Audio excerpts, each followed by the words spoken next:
Nagaa akkam jirtu hordoftoonni chaanaalii keenyaa. Har'as akkuma barame odeeffannoo bilbila keenyaaf nu fayyadanii fi murteessaa ta'e tokko qabannee dhufeera. Innis seetingiiwwan bilbila keenya irratti argan lama murteessoo kan ta'an ilaalla. Tokkoffaa irratti bilbila keenya irratti appilikeeshiniiwwan lama yeroo tokkotti fayyadamuu akka dandeenyu ilaalla. Kana ilaaluudhaanis fakkeenyaaf iddoo bilbila ittiin bilbillu kana yoo banne bifa kanaan nu eegalee dhufee booda mallattoo riisentaa fi kana xiqqina isa gatu inni booda mallattoo loogoo bilbilaa kana xiqqina isa gatu inni booda open in split screen kan jedhu banna. Isa gabanne booda bifa kanaan bakka bilbila keenya gara oliitti nuuf fideera. Isatti aansinee immoo appilikeeshinii biraa banna jechuudha. Appilikeeshinii biraa fakkeenyaaf seetingii yoo banne bifa kanaan seetingii fi iddoo bilbilaa lamaan isaa nuuf fideera jechuudha. Lamaan isaatti fayyadamuu dandeenya. Asinis seetingii itti fayyadamuu dandeenya.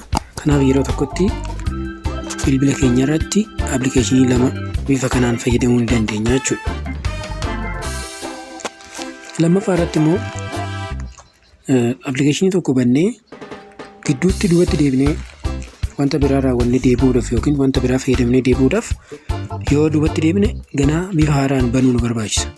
Kanaaf maal goonaa akka inni sun hin cufamne osoo hin cufamin gidduutti bakka biraa yookiin wanta biraa fayyadamnee deebinee bilbila keenyatti fayyadamuudhaaf mallattoo riisentaa fi kana xiqqina isa gatu inni booda mallattoo loogoo faayilii kan jedhu kana ilaalla. Isa gatu inni booda